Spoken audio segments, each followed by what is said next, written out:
Bismillah ar-Rahman ar-Rahim. Alhamdulillah, wa salatu wassalamu ala Rasulullah. We continue reading from Imam Al-Ghazali's On Disciplining the Soul, Kitab Riyadh al-Nafs, translated by Timothy Winter Abdul Hakim Murad. We have reached top page 80, and we are still reading from the exposition of the way in which young children should be disciplined and the manner of their upbringing and the improvement of their characters. The very last thing that I have read at the end of the last session was the following. After school, he should be allowed to play in a fashion which gives him some rest after his hard work in class, although he should not be allowed to grow exhausted. To prevent the child from playing and to fatigue him with constant lessons will cause his heart to die and harm his intelligence and make life so hateful to him that he will cast around for some means of escape. Obviously, the education system should include sports, should include recreational elements. It could be the arts, but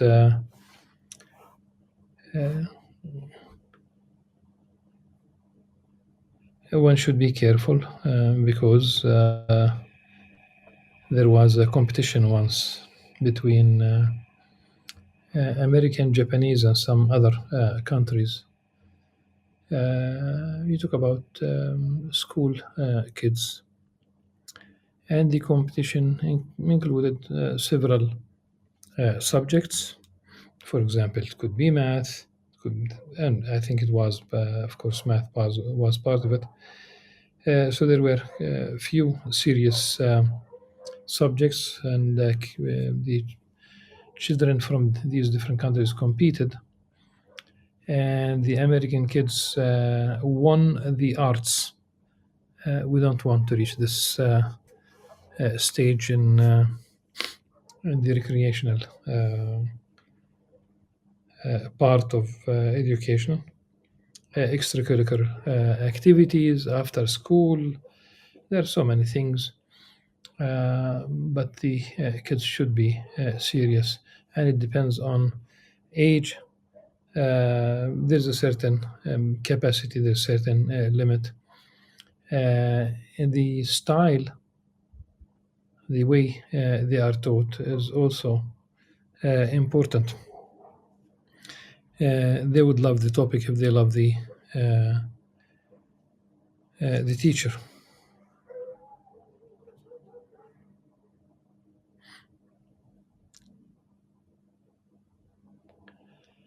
And there's a problem with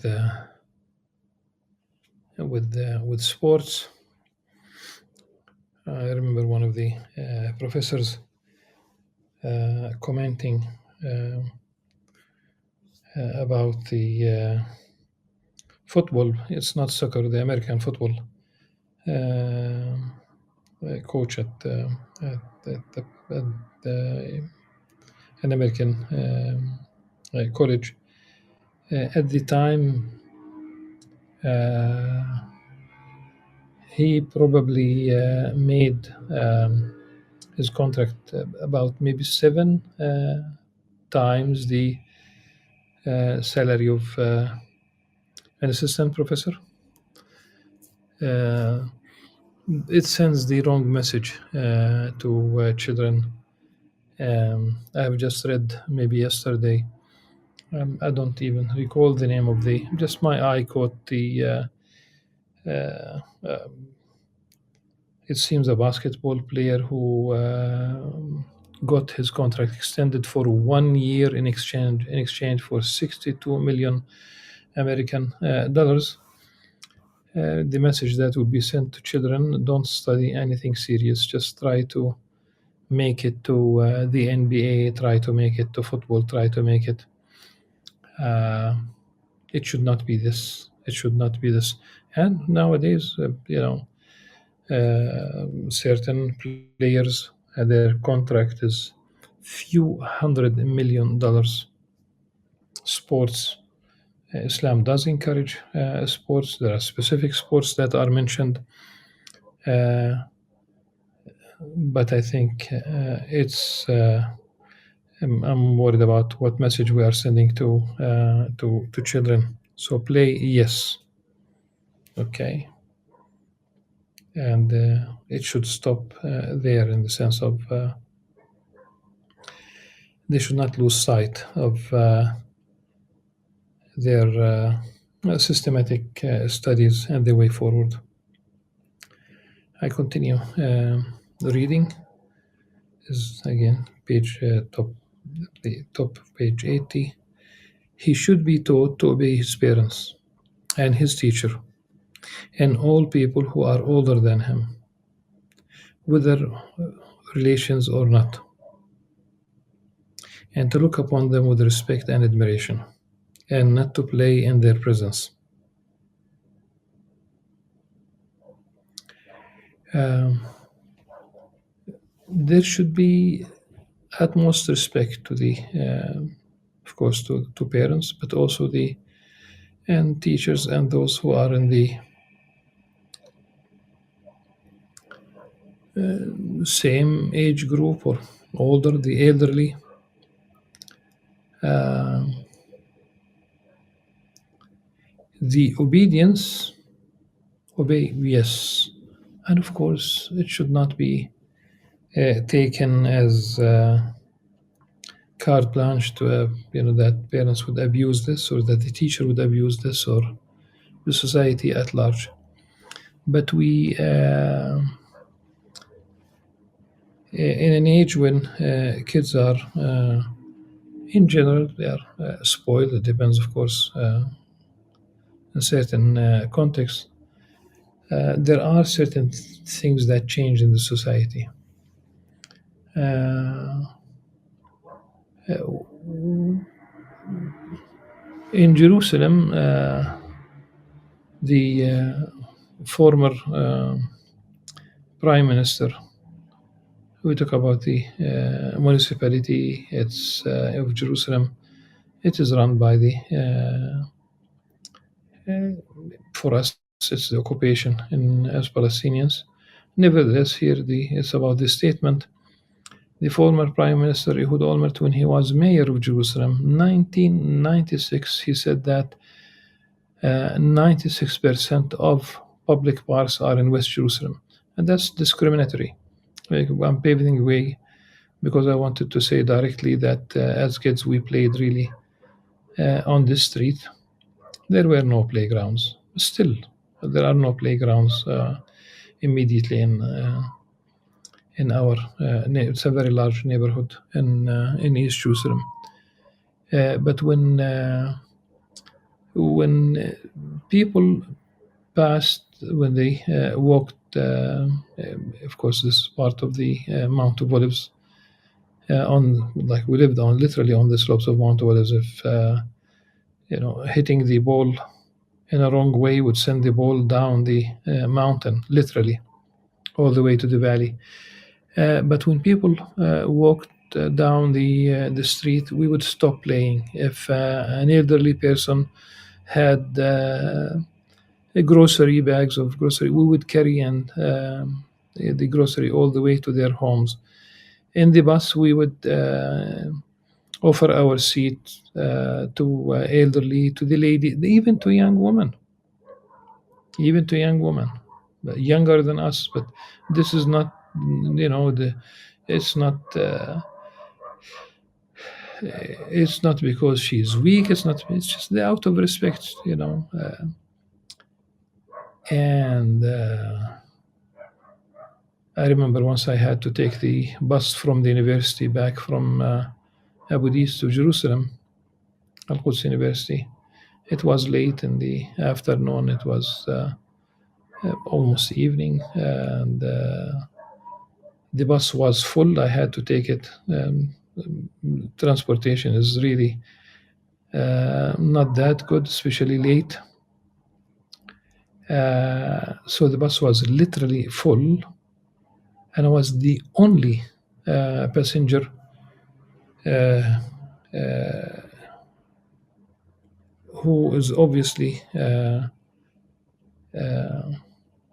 let's say at the time I was in my 50s, uh, none of the male students stood. Not that I wanted, but I've noticed that none of them offered his seat.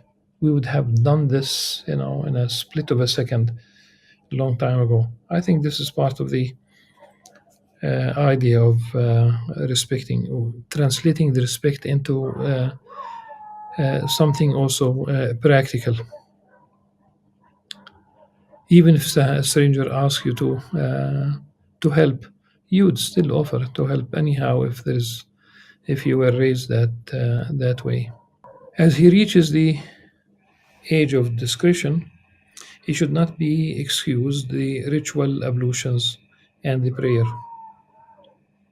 and should be told to fast for a few days during Ramadan.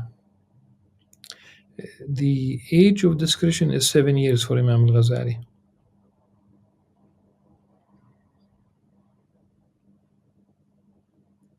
So, in terms of prayer, it should be he should be encouraged to perform the prayers, all the prayers. In terms of fasting, fast a few days during Ramadan and should be prevented from wearing gold. And this is about the boys, silk, or embroidered clothes. Uh,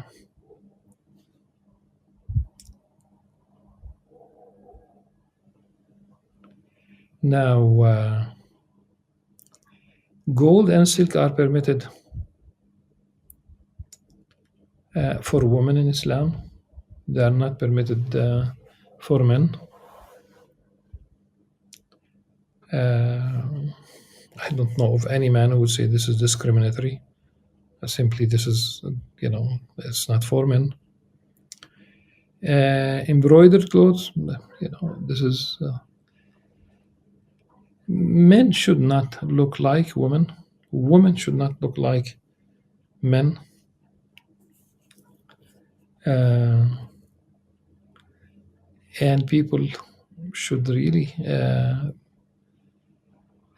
be comfortable uh, in their roles. Allah subhanahu wa ta'ala created us male and female. Now we talk about a couple of hundred genders. They keep mushrooming. No, a male is a male, female is a female. And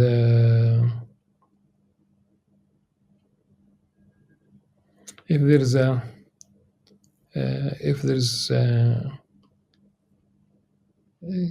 medical issue, that's a different story.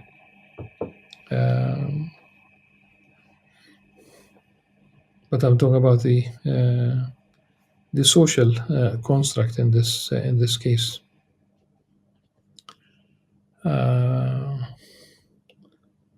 The unisex barbers and salons, unisex clothing, unisex.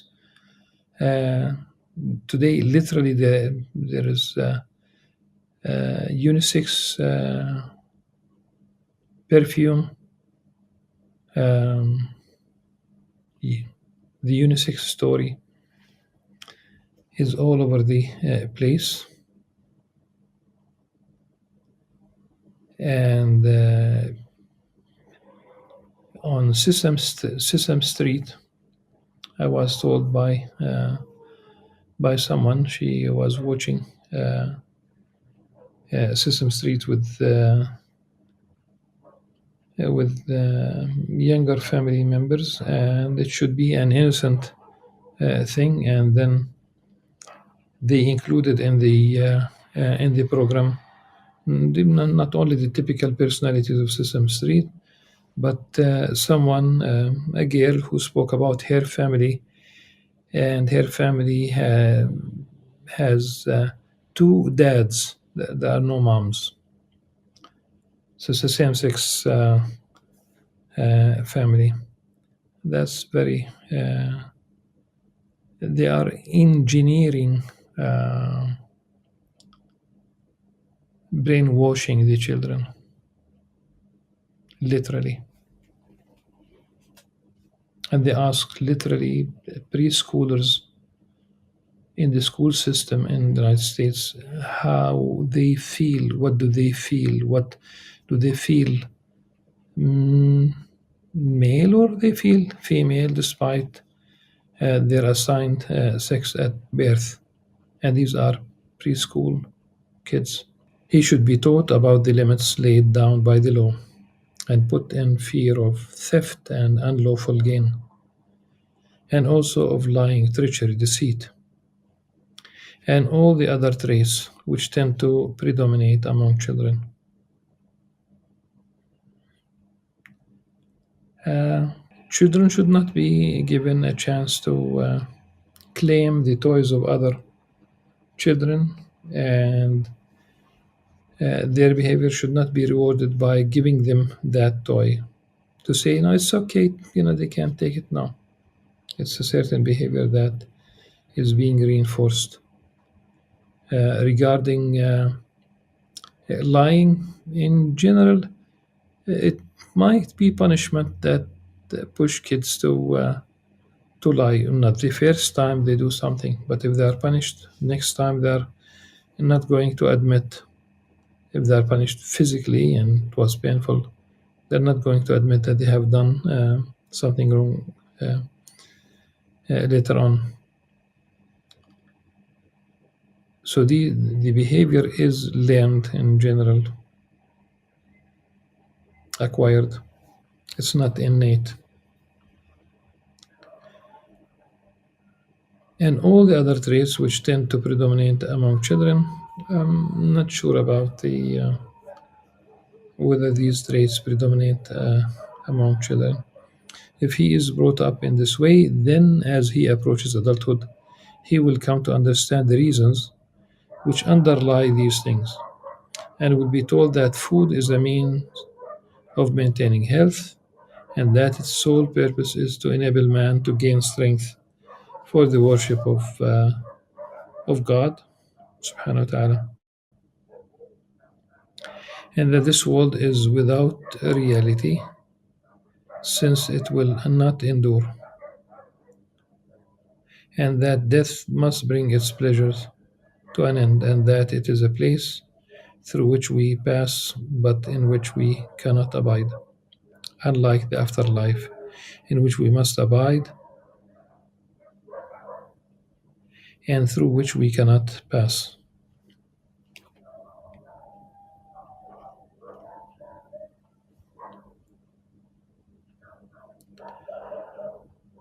For death awaits us at every moment, and that therefore the intelligent and insightful man will lay up provisions in this world for his journey into the next, so as to gain a higher or a high degree in the sight of God and abundant bliss in the gardens of heaven. So, teaching the kids about the life, it is temporal at an appropriate age when they understand also the notion of death. The fact that kids might use the word doesn't mean that they, at a very young age, that they understand the notion of death. And also, one should not make death a constant. Yes, there is a hadith about mentioning death, and really aksiru, that's one is invited to mention it time and again, but it doesn't mean that this should be the approach with kids. And also, there's a certain obsession. Many YouTube videos and on other some on social media, the notion of death and certain wrong concepts. Uh, if you come across a recitation of the Quran, it might include the statement immediately says that if you don't listen to this segment, the angels will curse you for 70 years or so. That's death. The images sometimes associated with the image of hellfire. There's certain things that are not okay. The sounds at the beginning of the video, like sounds of bolts, sounds of they try to make it scarier. It's people should refrain from overdoing these things. And I wonder whether the threat about the angels cursing one for not listening is simply uh, if the intention. I wonder if the intention is not really to get more likes and more viewers and what have you. Allah subhanahu wa ta'ala a'la wa a'lam. If his upbringing was sound, then when he attains to maturity, these ideas will have a powerful and will wholesome effect, which will leave an impress on his heart, like an inscription on stone. We do say that, as it's proverbial in Arabic, that teaching in childhood, and at a young age, is like inscribing on stone. التعليم في الصغر كالنقش في الحجر.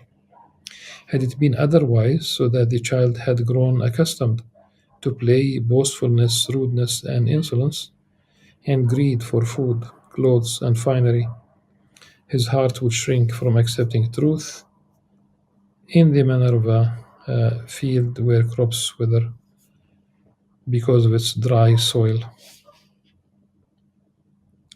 It is the beginning which should be supervised carefully, for a child is a creature whose essence is receptive to both good and evil.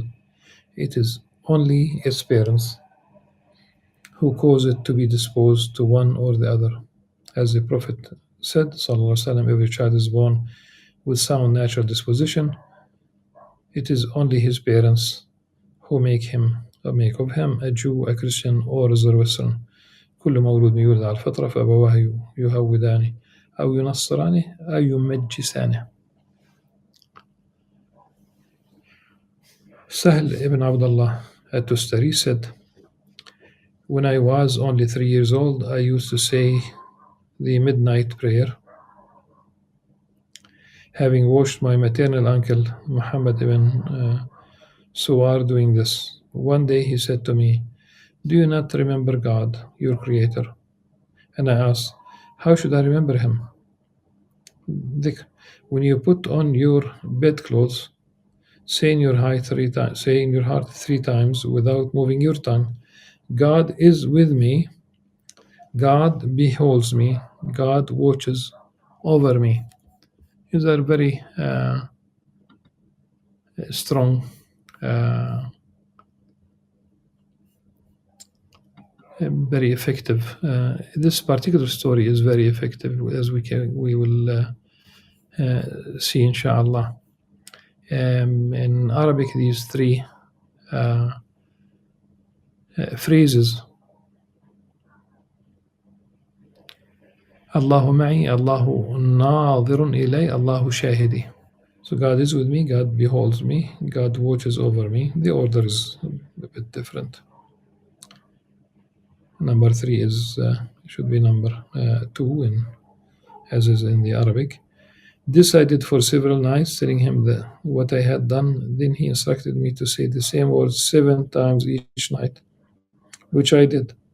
And then 11 times, upon which I felt a sweetness growing in my heart. When a year had passed, my uncle said to me, keep doing what I have told you until you enter your grave, for it will help you in this world and the next. I continued to do it for several years, finding a sweetness within myself until my uncle said, Sahl, if God is with somebody and beholds him and watches over him, can he then disobey him, disobey Allah subhanahu wa ta'ala? You should never do so. Now it's a habit of mine to keep my own company. And when they sent me to school, I said, I am afraid that my concentration will be lost. But they made it a condition upon the schoolmaster that I should be with him and study for a certain period each day, and would then come back home. And so I went to school, where I memorized the Quran by the time I was 6 or 7 years old. It was my practice to fast every day, my only nourishment for 12 years being from barley bread. When I was 13, I came across a question which I could not answer and asked my family to send me to Basra to search for the answer to it there. When I arrived, I asked the scholars of that city regarding it, but none of them was able to provide me with satisfactory response. I journeyed therefore to Abadan, where I met a man named Abu Habib Hamza ibn Abi Abdullah al-Abadani, who was able to answer my question. I then stayed with him for a while, benefiting from his discourse and taking on some of his good manners, and then went back to Tustar, because he Tustari. Now restricted myself in the matter of food to buying for 1 dirham a measure of barley which I would cause to be ground and baked, and of which I would eat 1 ounce uqiyah before dawn, without any salt or other food, so that 1 dirham sufficed me for a whole year, 1 silver coin. Then I resolved to fast for 3 days at a stretch without eating, and then break my fast, and then for 5 days, and then 7. And at last 25 days he reached. This I did for 20 years. Then I went out and wandered in the earth for several more years, and then returned to Tustar, where I prayed all night for as long as God willed. Said Ahmad, I never saw him eat salt until he went to meet his Lord, considering salt as an unnecessary thing.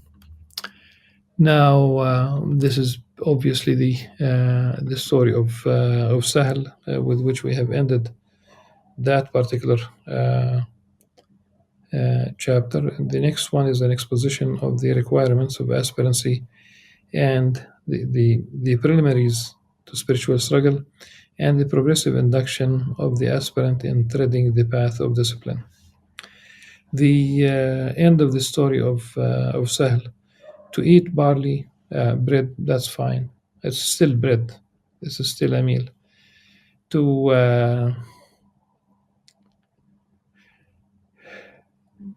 people, of course, can spend quite some time without eating. They do need the salt with water. That's I have learned this from the stories about people who go through hunger strike here in Palestine, objecting primarily to the administrative detentions. This could go on like 6 months after 6 months after. So it could go on for years, and there is no court, there is no accusation, it's nothing. It's administrative detention. So they need water with salt, even when they go on for a very long period of time. Is it doable? Obviously, there are people who went way before, above the 25 days as part of their hunger strike, but it is what it is. The Prophet ﷺ said that in the hadith where the three companions went to his household, asked about his form of worship, and as if they have belittled the worship of the Prophet صلى الله عليه وسلم, as if كأنهم استقالوها أو perceiving it as قليلة. So one of them pledged not to get married, one of them pledged to fast throughout his life, and one pledged to pray throughout the night. The Sunnah of the Prophet ﷺ, when he learned about what they have done, what they have said, he was very upset with them, and he said that he prays and he sleeps, he fasts and he breaks fast, because it's practically prohibited to continue fasting without breaking fast. And number three, he said, وأتزوج النساء, that I do marry women. So no, this pledge, as if it's a pledge of celibacy, is unacceptable from this perspective. So this is the end of the chapter. Inshallah, the next reading will be an exposition of the requirements of aspirancy, the preliminaries to spiritual struggle, and the progressive induction of the aspirant in treading the path of discipline on page 83. Until then, سبحانك اللهم وبحمدك أشهد أن لا إله إلا أنت أستغفرك وأتوب إليك. السلام عليكم ورحمة الله وبركاته.